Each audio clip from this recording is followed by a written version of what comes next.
You're listening to the Stir Crazy Month limited series as part of the Vacation Rental Success podcast.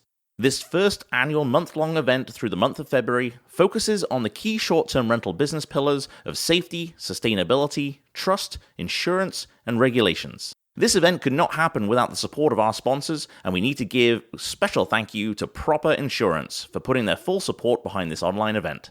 Proper Insurance know that short-term vacation rentals don't fit into one insurance category, so Proper developed a specialty insurance policy that covers both commercial and personal use for your vacation rental. The question is, are you covered? Contact Proper Insurance today to get your questions answered. Click the link in the description of this episode to connect with the team at Proper for a no-obligation chat.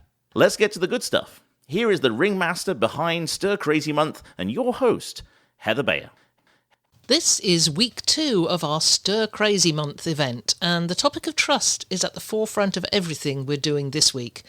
Chris Maughan of I-PRAC is at the leading edge of the campaign to encourage owners and property managers to earn the trust of their guests, particularly when asking them to make a direct booking. In this episode, you'll hear exactly what you need to do to get them to trust you and your business. This is the Vacation Rental Success Podcast, keeping you up to date with news, views, information and resources on this rapidly changing short-term rental business. I'm your host, Heather Bayer, and with 25 years of experience in this industry, I'm making sure you know what's hot, what's not, what's new, and what will help make your business a success.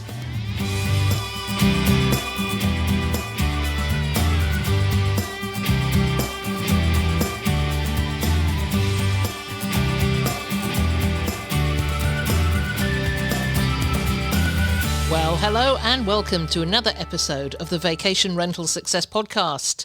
This is your host, Heather Bayer, and I'm super excited to be back with you once again in week 2 of our Stir Crazy Month. And today's episode is part of Trust Week, the second week of the month. And in this month, we're highlighting the parts of our business that are pivotal to success and sustainability, whether you're a single homeowner or a property management company of any size. So these pillars of safety, trust, insurance, regulations and sustainability are the foundation of every short-term rental or vacation rental company. And without attention being paid to them, you're at the risk of business collapse at any time.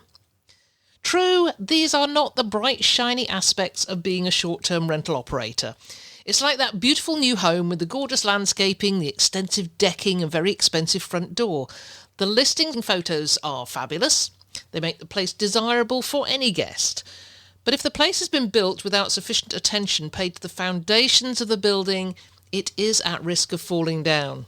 So earlier in January of this year, a tornado ravaged parts of Panama City Beach. And a widely published photo showed a beachfront vacation rental property that had been toppled off its foundations. And it got me thinking about an experience I had years ago when we contracted for an extension to our own home in Ontario. And I watched in fascination as the foundation was built with rebar and the concrete being poured. And it took quite a while, and while I was watching and I was pondering on the cost of something that would be unseen. You know, you don't look at it and say, oh, that's a gorgeous foundation. Does anybody do that? Anyhow, the building inspector then came along and said it wasn't deep enough. The foundations had to go down through the bedrock.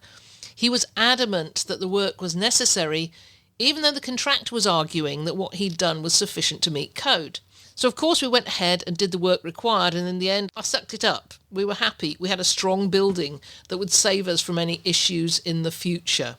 And businesses are just the same. They need that strength that good foundations give.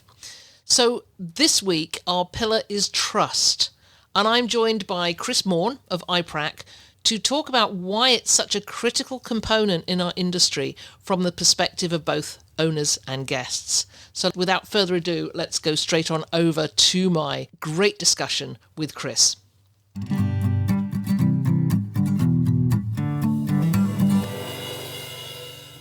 So I am super happy to have with me once again Chris Maughan of I-PRAC.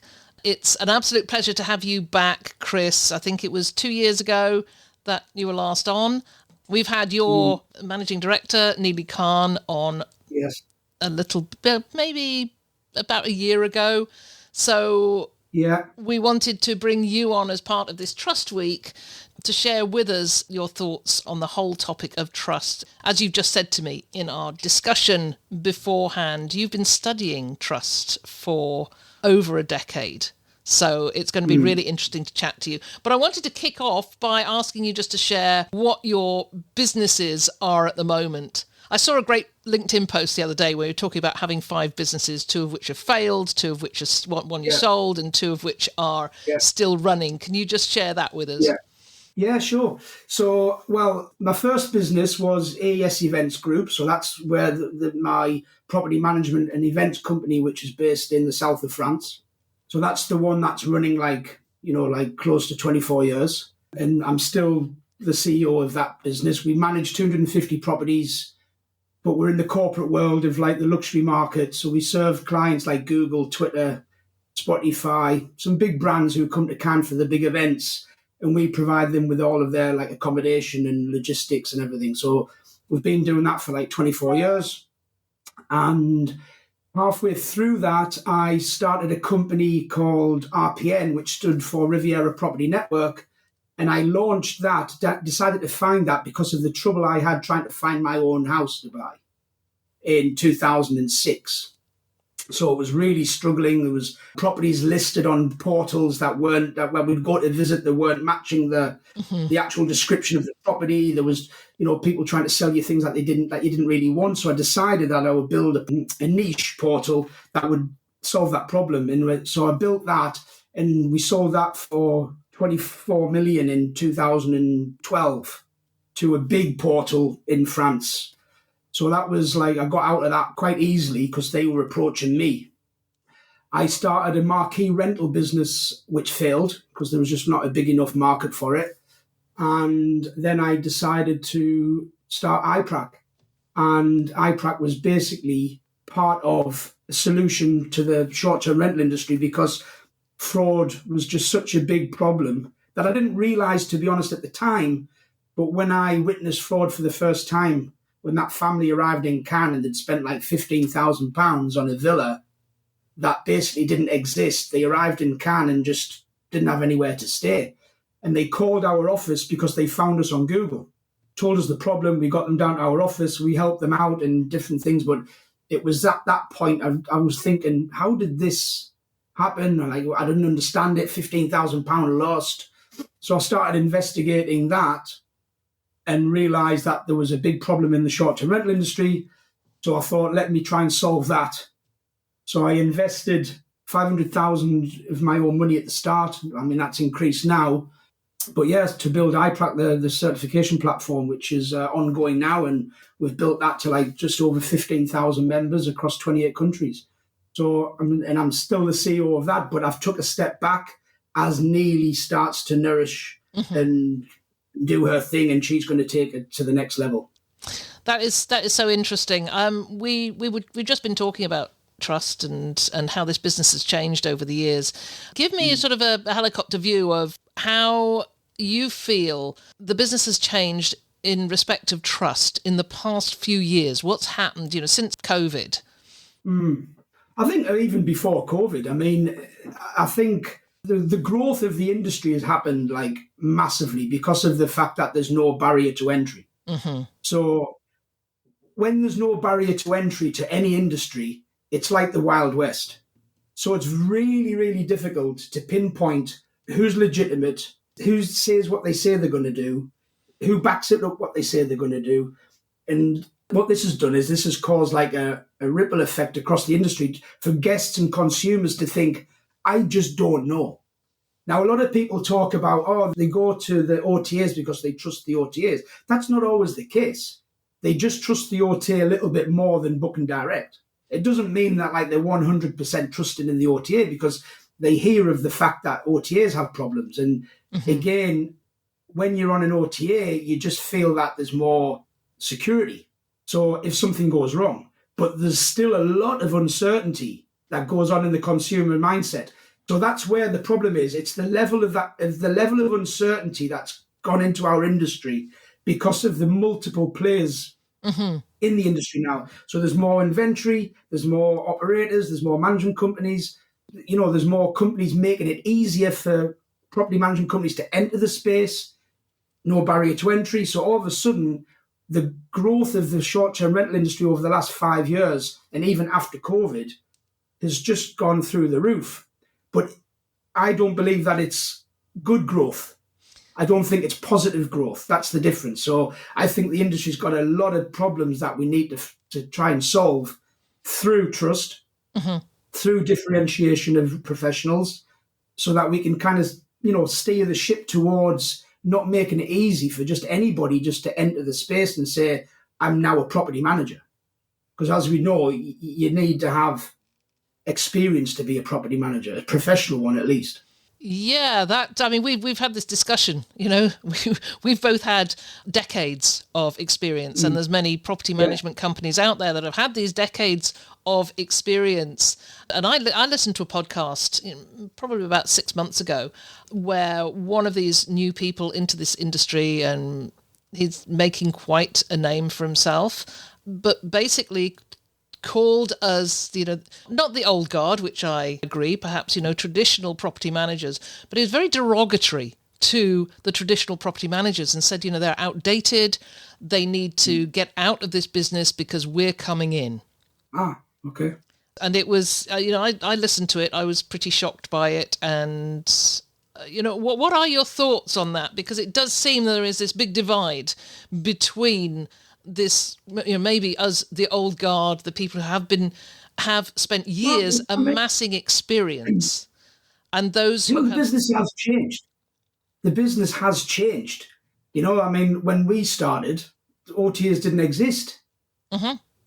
Yeah. Right. So there was no other way but to book direct, and to build trust, and to build reputation, and to build, that business on the value of like any other business. So OTAs came in and streamlined the marketing platform so that it made people a lot easier to operate within the space.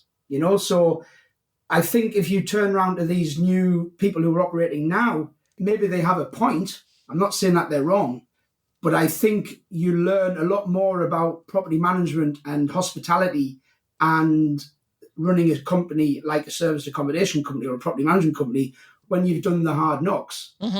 Because I think if you're running a business that's pretty much 85-90% reliant on an OTA, you don't have a business. You're a provider, you're a service provider to a bigger business. And that meaning like the OTA, because if the OTA decided to pull you the next day, the lack of control that you have when you're reliant on an OTA is crazy. Absolutely crazy. And if you have a business conversation with these people, maybe they're turning over money because it's okay, they've got property, the OTAs are sending them money. But if they look at it from a business point of view, I would say that you don't have any control when you are blocking a calendar, right? Blocking your calendar for, let's say, one of your best properties for 2 weeks in August, and you're not getting a euro, a dollar, or a pound. The client, the customer, the guest is paying, the OTA hold it. And the OTA holding that money for because that's their trust policy. So they'll release it to the operator once the guest arrives and they're in the apartment or the villa and everything's okay. Okay, now you can have your money. I've heard that's not even the case now. I think it's even after they check out, you might get the money. So what business model are you running if you're allowing that to happen? Because cash flow, as you know, what are you supposed to do with that?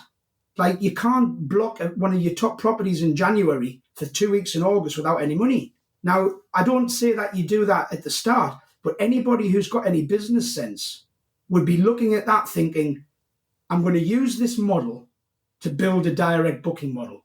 Because it's hard to build a direct booking model, but the OTA can help you with that if you are using the OTA, converting and using your marketing strategy to be able to bring them back as direct bookings. That's possible. Not easy, but it's possible. But if you just keep relying on the OTA, then tomorrow you couldn't have a business. So how do people think that's a good strategy when you don't have any control? If you ask any business person, going back to Warren Buffett, to Microsoft founder, anybody who's got any business sense would look at it and go, that's a bad strategy. But we've been told all along that this is, since what, 2014, 2015, when Airbnb came along, that this was the business model, because we'll look after it all. Absolutely. And we'll just send you the money.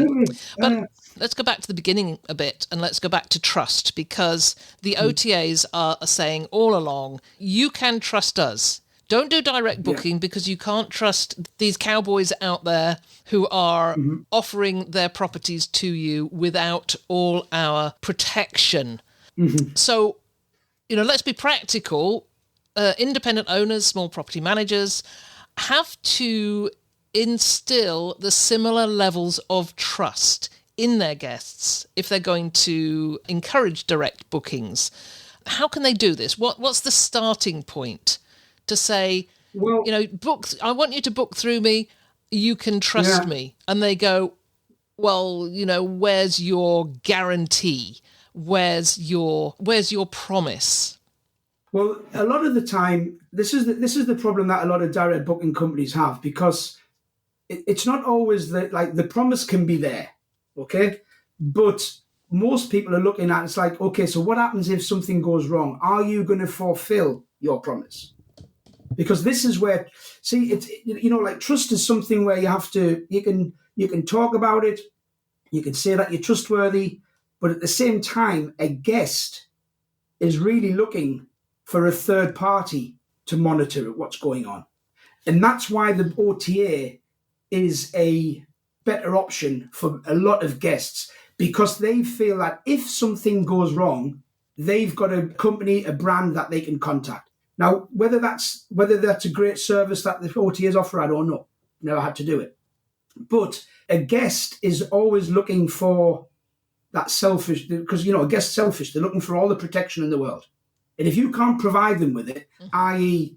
a structured cancellation policy, payment guarantees, like a professional certification, then they're just not going to book directly with you, because it's just too risky.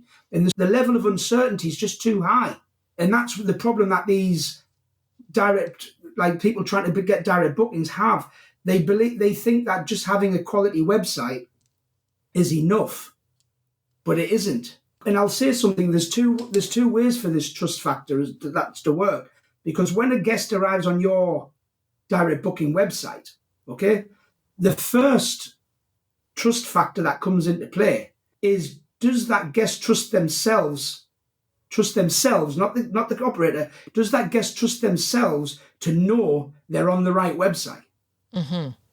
Like, is this website the solution to what I'm trying to find?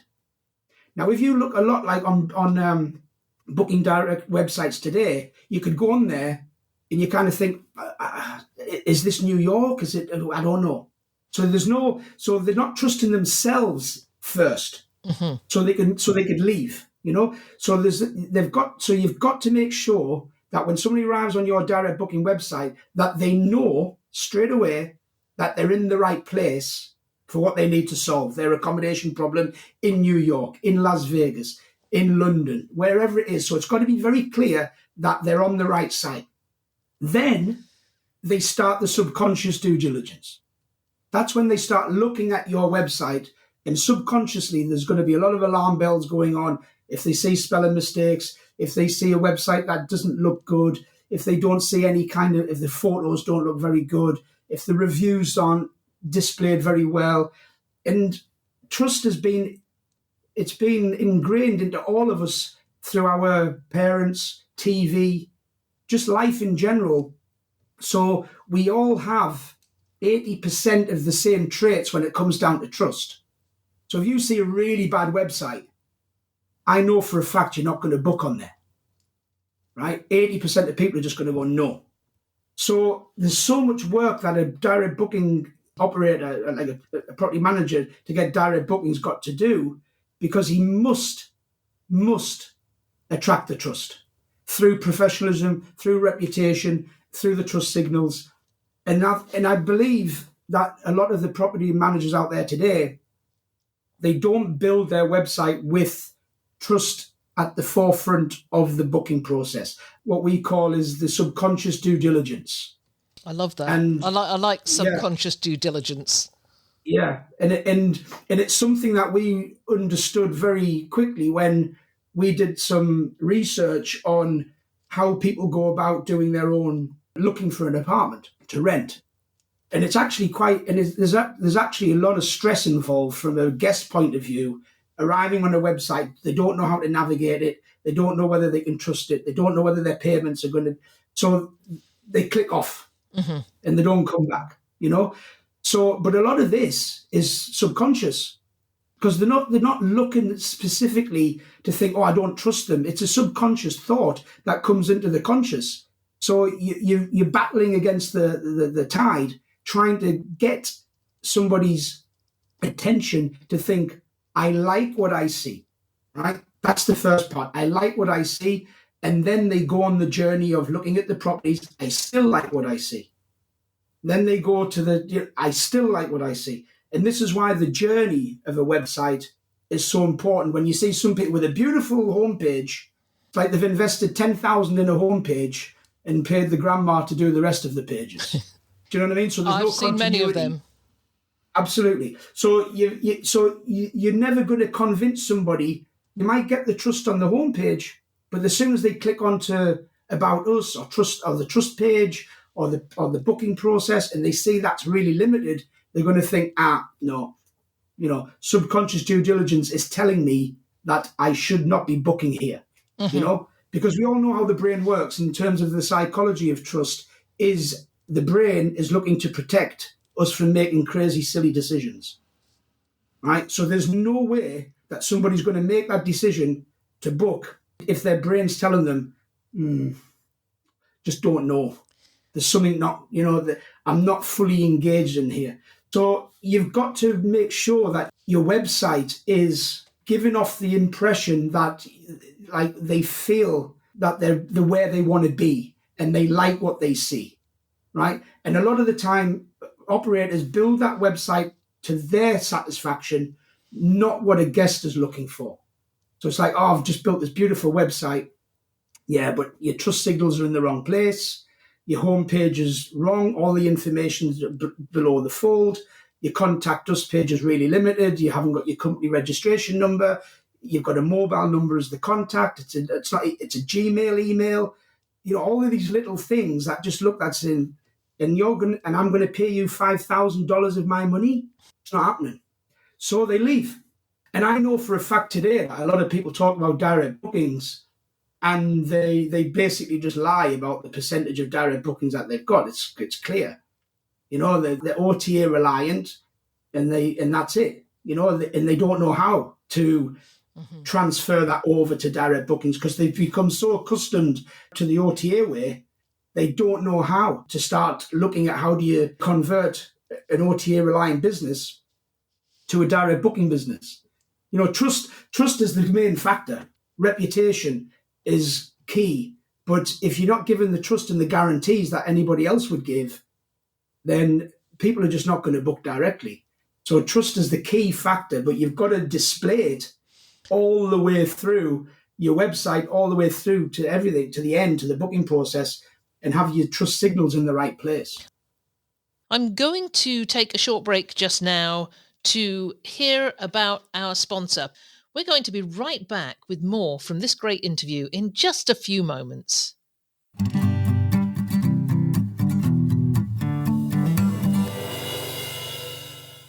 If something catastrophic happens to the property that makes it uninhabitable and you have to cancel rentals, this could be a really hard nut to swallow if the owner doesn't have the right insurance. Can you explain the difference between loss of rents cover and loss of business revenue? Yeah, so loss of rents and loss of business income, although similar conceptually, are vastly different in the insurance world. And this, again, goes back to how much risk are you going to transfer onto the insurance company. So loss of rents is designed and written primarily for long-term rentals that have an average rental market in your area, your zip code, your state, your province, wherever. Loss of rents pays at a fair market value capped at 12 months. So for long-term rentals, maybe that fair market value is $2,000 a month. Your home gets shut down, they're paying you that average rent. Loss of business income is solely based on you, the business operator, and your business. My short-term rental operates at X. Your short-term rental operates at Y. We both have the same claim and the same loss. I get paid X, you get paid Y.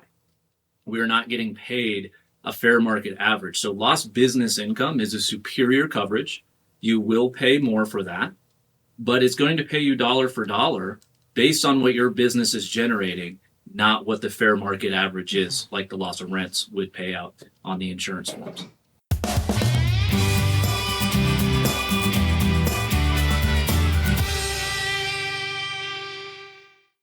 Okay, let's talk about these trust signals. I mean, I talk a lot about an About Us page, and I can get on my little soapbox about Us page, because if I'm buying from any company, the first page I look at is About Us. I want to know who's behind this business. Are they real people? For me, it may not be the same for everybody, but for me, that is the biggest trust signal. If I can relate to this, there's photographs of the people. There's a story of why they're doing it and why they love it so much. But I want to hear about that, About Us, and the other trust signals that people should be incorporating. I mean, I would say an About Us page is a very important page. I don't disagree with that. But I would say from a psychology point of view, right, in terms of trust, that if there was a trust page and an About Us page, the trust page would get clicked first. So what's on the trust page? Well, I'll get to that. Okay. So basically, if you're talking about trust as in why trust us, you can't just put trust page, because I mean, like, somebody's not going to understand it, right? So you've got to put why trust us. Now, the word trust, when somebody's thinking about giving you their money, the word trust is, you're homing in on that word, because you know what it means. You know that if you trust somebody, it's good. So the moment you see the word trust, your brain's going to home in on that. That's for sure. So when you're talking about a trust signals, you've got to start that off from the start as soon as somebody arrives on that website. Okay, so if you can imagine arriving on somebody's website, the first trust signal, I believe, is the best one, which is above the fold on the left, which would say 89% of our guests book direct because they trust us. Here's why. Now, if you read that, you're going to go, I want to know why, right? Because 89% is a high number, right? So they're obviously thinking, well, if 89% of their guests are booking direct, it means they're doing something right. It means they're trustworthy, because otherwise 89% wouldn't be booking, right? So as soon as they see that, they're going to click on it and go to your trust page. Your trust page is all about sales to a degree, okay? Because we all know that trust is what you've got to win first before you can sell, okay? Before anybody's going to book an apartment with you, they're going to want to know that they can trust who you are. So the trust page, that's when you start. It could, I would say it could probably interlink a little bit with an About Us page. But if you can imagine thinking that as soon as you arrive on this trust page, it's like, okay, trust is the pillar of our business, okay? We find trust is the most important factor because we want our guests to feel safe, secure, and that they can trust us. And for us to enable that, we've invested in Certification X. What is this? Why did we do this? What is it? What is our mission statement? Why are we in hospitality? What is our cancellation policy? What does our review say? Look at our last 5 reviews. So basically, you're building a page that people just look at and get confidence from. So you're not trying to sell any product. You're not trying to show them a sea view apartment or a hot tub or anything, or a lovely living room with nothing like that. You're basically trying to showcase confidence, reputation, who we are, why we do what we do. We've invested, like, for example, a lot of our members have why we invested in I-PRAC. What is I-PRAC? What benefits to you as I-PRAC? This is our community. This is what we do. We sponsor a local football team. They get a feeling that they're with a company that they can trust, right? So mission statements are great because that shows that where you're heading, who the founders are, why you got in there. For me, that's engaging. And also on that page, you should be inviting them for a video call call us on video, let's go through what your requirements are. So you're inviting them to contact you. Mm-hmm. You're not hiding away. You're not hiding away from book with, instant book.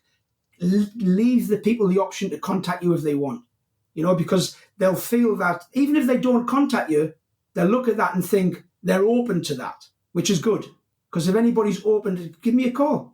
Give me a call. We'll go through it. If you like a property, give us a call. We'll go through it. So you're building that rapport and reputation and comfort so people feel that they're in the right place, okay? And then you can take them to, now you can trust us, let's have a look at our properties. And then you can take them to your services, property pages, and all the way along during that, things like like on your photographs, things like the photographs of this property were last taken 6 months ago. Put the date. Mm-hmm.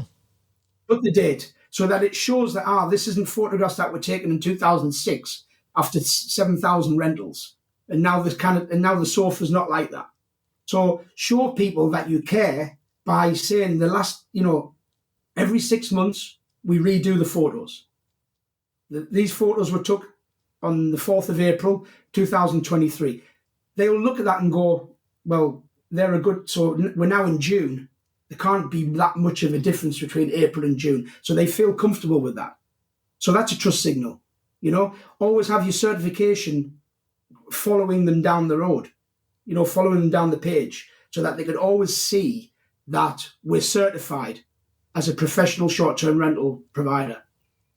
Visuals are really important because as people are navigating a website, they can lose trust instantly.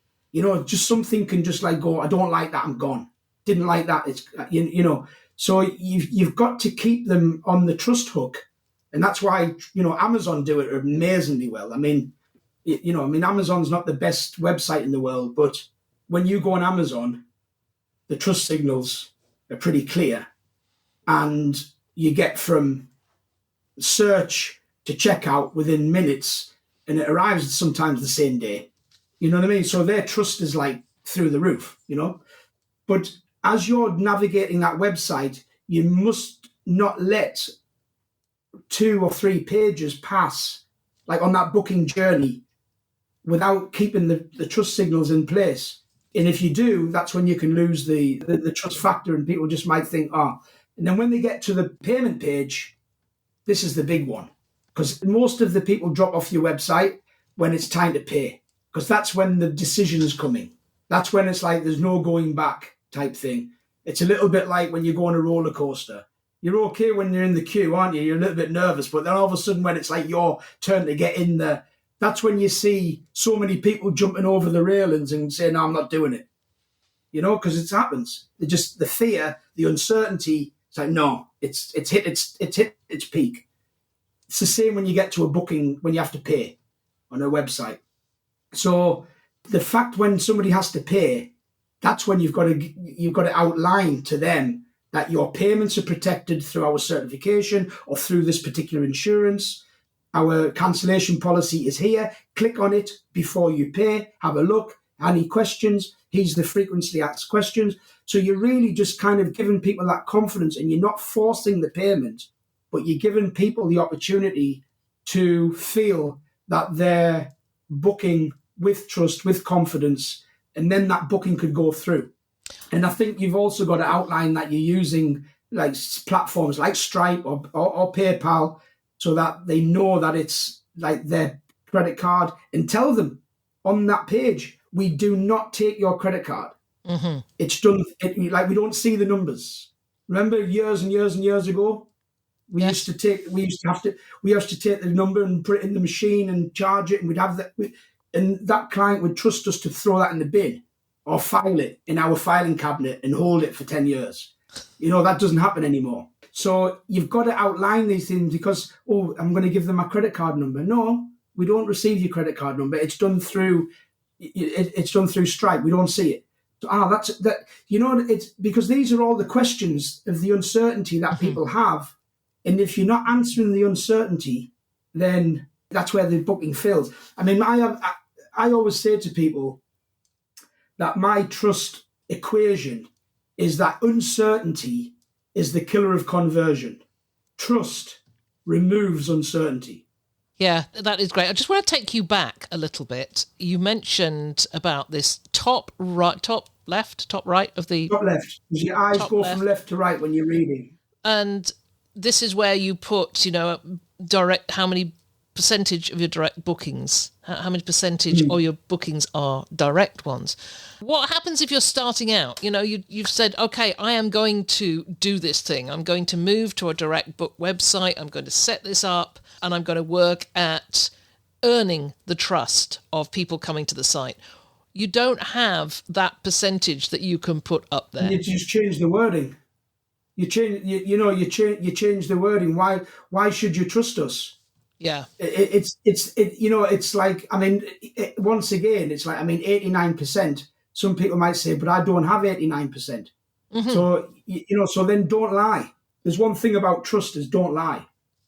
And some people might call it clever marketing, but if you're lying, you're lying. That's just a basic fact. So it's better to use the wording that suits trust. People are attracted to that word.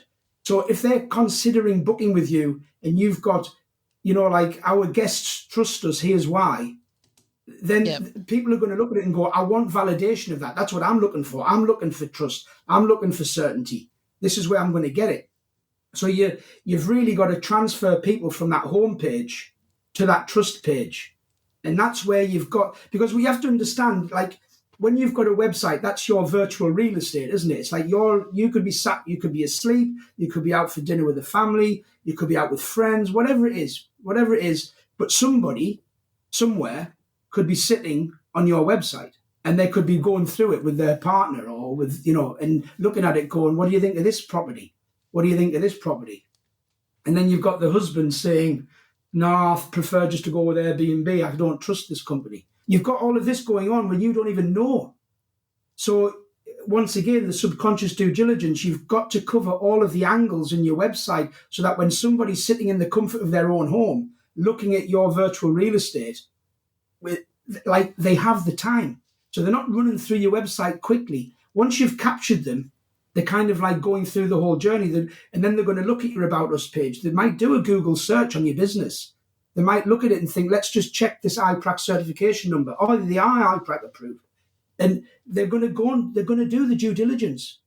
Don't think that they're not, because nobody's just going to throw $5,000 at you or euros or pounds without doing it. And they might even go on your website and then sleep on it. And that's another thing. So you've got to validate through the website. And it's not all about like glossy photos and descriptions. It's about using trust content. And Neely talks about this a lot. It's like when people read, if you read a website today, short-term rentals, you don't see the word trust a lot. Mm-hmm. You just don't see the word trust, but you can, if you use it often enough, if you use it 7 times on one page, or between 7 and 12 times on one page, that word resonates. Use it once, it's just like using Seaview. But if you use it 7 times, so trust content is about using the right words to engage with potential guests so that they feel drawn to who you are as a brand, and that they think, because either way, it's a bit of a risk, isn't it? Until they've actually checked in. Well, really, so what you're trying to do is minimize the level of uncertainty that people think, you know what, let's go with this one. Let's rent this one directly. Let's talk about reviews, because I know when I was choosing a hotel to evacuate to the other day when there was a tornado watch, I could only find a 2-star hotel that would accept my £75 German Shepherd. So there's a level of, expectation there. It's a 2-star hotel, and I was not too comfortable with it. I wasn't too comfortable with the location. So I read the reviews, and the reviews swung it. The reviews swung my decision to go to this hotel rather than paying 5 times as much to go somewhere that was going to charge 3 times as much to house my dog for the night as it was to charge me. So, I find personally that reviews are really important in helping me to trust a company as a consumer. And I know you've been commenting recently on reviews and the whole review system in LinkedIn. So I'm interested to see how significant are guest reviews in building and maintaining trust. Very. Well, they are. They're very significant and they work. They are a conversion tool, absolutely. But love this property bright and airy. That's not a review, right? You don't want that on your website. So because a review is somebody taking the time out, right, to give you the review because 1, you deserve it, and 2, they want to, and 3, they give a real understanding of what the service they've just received. Now, when I see people putting out like 5-star review and above it, it's just got like that, great place, great service, lovely view. What's 5-star about that? Nothing. So if you want to get good reviews, then you've got to do the job, right? You can't be asking people for a 5-star review. Give a review that you feel is relevant to the service that you've just received, right? But a real good technique to do this, because a lot of people think that writing a review is easy, and it's not always easy. So even though somebody might want to write a review, they don't know what to do. So a real good technique to get good reviews is to say, look what the last guest said, right? And they'll look at it and get ideas from the last guest, right? So what you want to do is you want to type out that review to what, it's a little bit like a sponsorship form. When somebody comes and says, sponsor me £20, and then somebody gives you like £5, and then underneath you make a false one and you put £50, the person coming next is thinking, I've got to put £50 because I don't feel comfortable not doing, you know what I mean? So it's the same with the review. You're giving them an idea of like what a good review is. So they'll go, oh, I like that. We'll get some ideas from that. But a good review is detailed and it mentions the name of the business and the name of the people who made the service exceptional. Then it becomes a review that you believe. Because I could put out 10 reviews on a table and say to you, Heather, which reviews here are authentic? And I bet you any money you could choose them out. Because you'd see the detail, the devil in the detail. You'd be able to say, oh, we arrived, we were met by Heather, amazing. We went into the apartment, the living room was spotless. And they tell a story. We had dinner in the apartment, it was beautiful, the kitchen was magnificent. This is what a review should sound like, not bright and airy, would stay again. That's not going to get somebody else thinking, I want to stay here. So you've got to get people to give you the right review. And if you get the right reviews, they will 100% use for trust and conversion. But if the reviews are wrong and they're not authentic and the person hasn't given any detail, they're not going to work just because there's a 5-star next to it. Because most guests, they're not stupid. So they need a little bit more than 3 lines to decide whether or not. I mean, well, we'll go back to what you were just saying there with the hotel. What was the review? What were the reviews like you were reading on the hotel? They used words like safe. I felt safe here. It was newly renovated and it was clean, and these are some practical things for me. There was hard flooring and no carpets for the dog, but certainly safety, welcoming. We were welcomed at the front desk by Tracy. Yeah, that's it. See? It's authentic. Yes. And in fact, that is the review that I then wrote. I wrote almost, I don't think I looked at the others, but I did write an almost identical review. It was safety from the storm. That's what I was looking for. I got safety. It exceeded my expectations.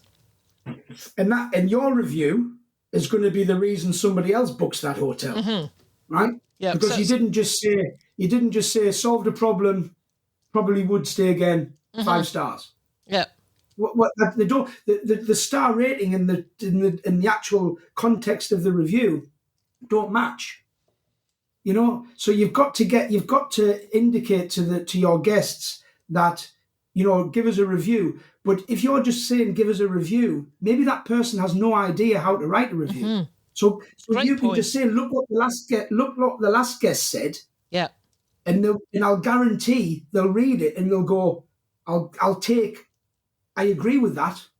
The sea view was amazing. The kitchen was large and spacious. The bedrooms were comfortable. So they're going to go and kind of write a similar review that will work. So I agree, reviews are really strong if they're done right. And as a property manager, you must be trying to get the right review back and help in guiding the guests to do the right review that's going to work for your business in the future. And you must be replying to reviews, positives, negative reviews, positive reviews.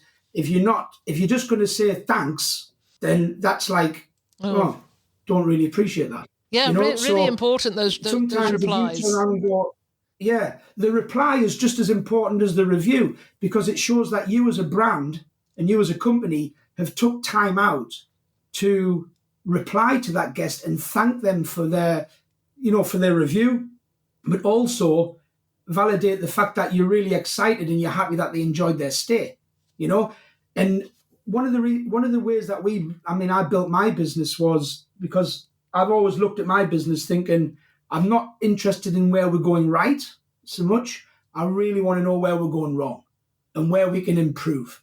So when you can turn around to a guest and say, we're an educational, we're a service-based company. We're always wanting to improve, and we know we can. But with your help, we can improve for your next stay. Where would you advise us where we could improve? And a lot of people don't like to get negative feedback, but it isn't negative. It's positive because you can turn it into a positive. But guests, don't be just be frightened to get negative review. Where can we improve?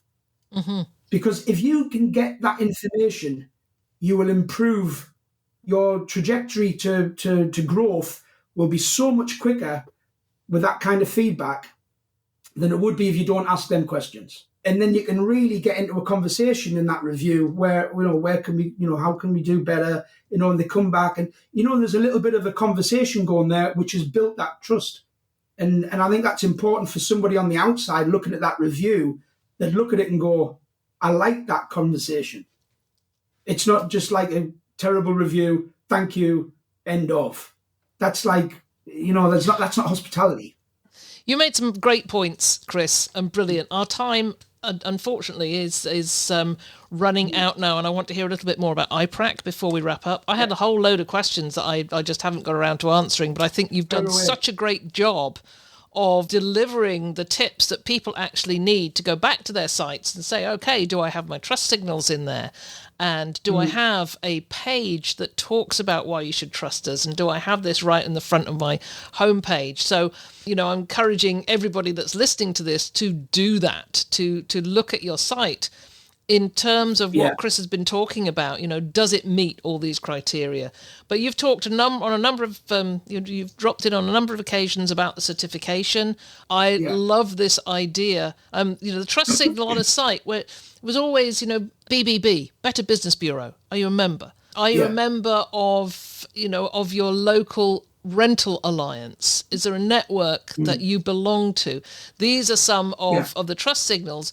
But having a certificate on there that says, I have been, what do you do, monitored, or I have been inspected or certified, and what that means is important. So share with us now what the I-PRAC certification brings to an owner-operator.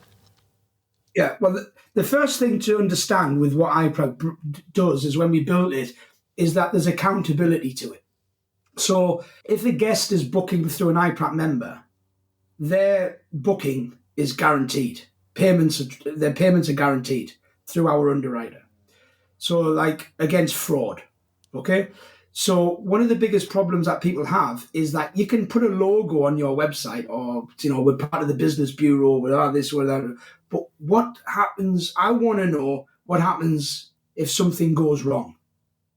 What does the business bureau do if something goes wrong? What does this alliance company do if something goes wrong? Because it's all right having the logo, but what happens if something goes wrong? Do they just say, oh, you got to speak to them, or you got to speak to them? It's like, no, that's not building a guarantee into the certification. So one of the reasons when we built I-PRAC was that it could not just be a logo. There's no point, right? To have it, it's just a logo that can be copied. It's easy. It's like there's no certification in terms of like how they can check a member is literally certified. So when we built I-PRAC, we made sure that each individual logo is unique, so they have their membership number in the logo. On the I-PRAC website, you can actually type in that logo and see the profile of the member. So it shows the phone number of the member, the last 5 digits of the bank account that's registered on I-PRAC so that they can pay to that bank account safely, the email addresses, the address of the business, the directors, name, the founder, so much information. That gives you that opportunity to check it out. But from a guest point of view, you can register your booking for free and get a booking certificate. And that's the guarantee. So you're not just saying that we're in a certification, we're guaranteeing that the guests are protected. And if something happens, when the guest registers their booking, they receive a certificate, they receive information on what to do if something goes wrong with the rental. They know exactly what to do if they arrive and something goes wrong. And in 7 years, we've never had it. So that shows that all of the members who have come through the doors are the people who want to operate at a high level. So we are differentiating that way.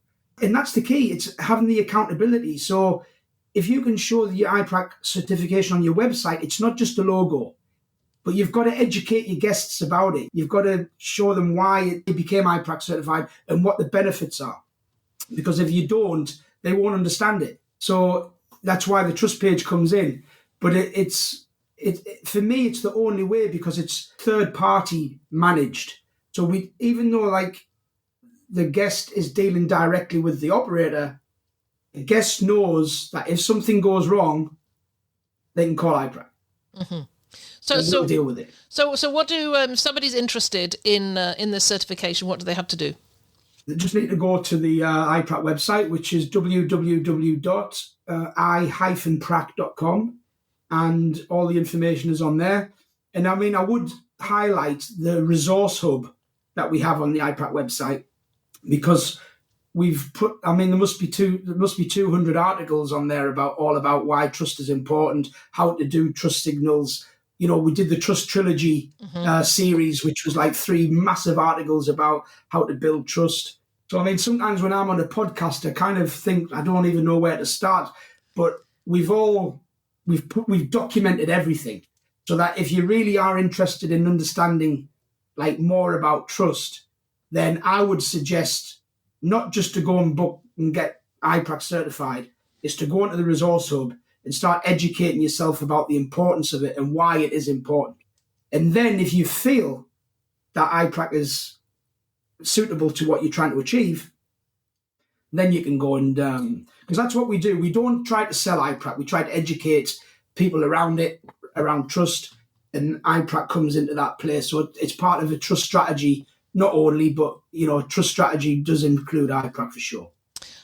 That is great. I will put information on I-PRAC on the show notes. And of course, this being Trust Week, there is a lot more information out there. Some of the articles we are syndicating this week. So if you're listening to this on the week of publication, then definitely go to vacationrentalformula.com/trust, and you will see a list of all the articles and other materials and resources that we are producing for this particular week.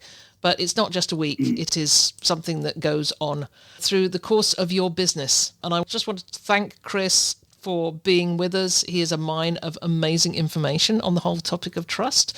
And I know we'll have you back on the podcast at some time in the future, Chris. Follow Chris on LinkedIn. There is so much. He's very prolific, I think is the word. Prolific on LinkedIn. Yeah. Because that's the only one I do. You know, you don't find me on TikTok. You don't find me on Instagram. I just don't have the time for all that. But I do like to show up on LinkedIn and share my knowledge of what I've done over the last 25 years with building my own business. So it's all knowledge that I want to share. Well, take what you want from it and not what, It's certainly worthwhile following. So, Chris, thank you so much for joining me. It's been an absolute pleasure talking with you. Thank you.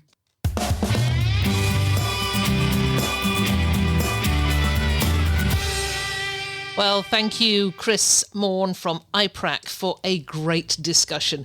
My goodness, there were some great nuggets in there and some really good quotes. I'm going to have to go back over the entire transcript and pull out some of those little nuggets. Yeah. Things like subconscious due diligence, which I'd never thought about. And another one is keeping them on the trust hook.